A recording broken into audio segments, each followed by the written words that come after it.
Welcome back to the PIX 11 News at 10. I'm Scott Stanford. And I'm Tamsin Fidel. Thanks for being here. We are starting off tonight with a mystery on Staten Island. It's an unsolved case that is really breaking hearts. Ron Tillman was 29 years old, and he had finally found his calling when he joined the nursing program at Wagner College.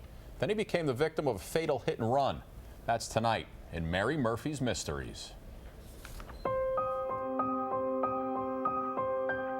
He was only 5 when his father died, and he was alone with his father while his father had a heart attack. Then in high school, for 2 years, he had to wear a full body brace because he had a form of scoliosis. Nancy Tillman remains proud of a son who overcame so much. A kind heart and a gentle soul.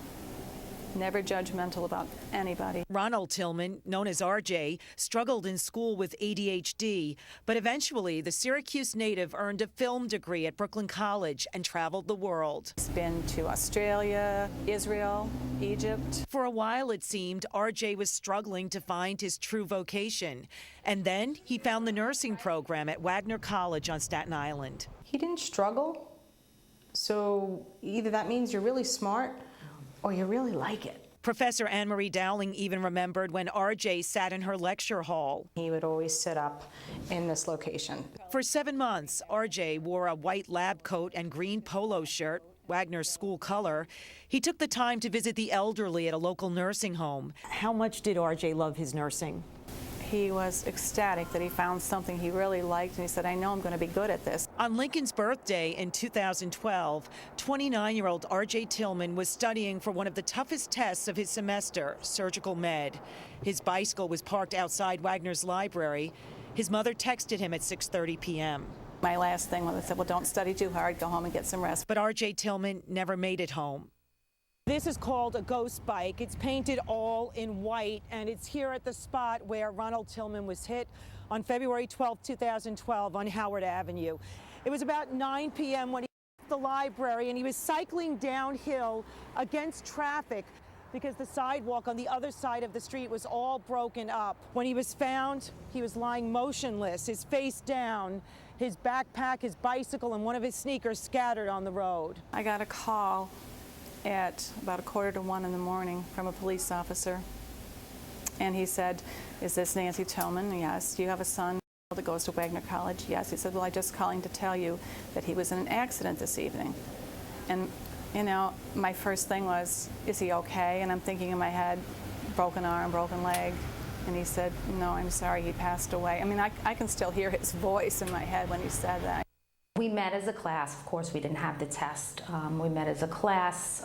We prayed. All that was left from the vehicle that hit RJ was a front grille. Do you have any idea what kind of truck it might be? Well, I was first told a Dodge Durango, dark-colored Dodge Durango, and then later one of my stepsons said no, it was a white something else. More than 20 months later, the family and cops still don't know who the driver was. Laura Barlament, a fellow cyclist from Wagner College, wrote a tribute to RJ on the first anniversary of his death. From my biking, I knew that the road was dangerous because of how the people drive on the curvy road. They drive too fast. The worst thing is, for me, thinking of him being there all alone and dying on the edge of the street with nobody to hold his hand and nobody to be with him. That's a very hard thought for me. It's hard to get past that. 10 months after RJ died, his mother accepted his nursing pin at the school's graduation ceremony. Your words and your actions and the compassion from this college community have been such a comfort to me during some very dark days. In April, the college dedicated a bike rack to RJ behind the library. It was moving for me in April because Mrs. Tillman came, and she mentioned about the acts of kindness and the healing, and she had sprinkled some of his ashes, which she had not done prior. Nancy Tillman also keeps some of her son's ashes in a pendant around her neck and gets comfort from her older daughter, Kirsten, who flew home from Australia to be with her.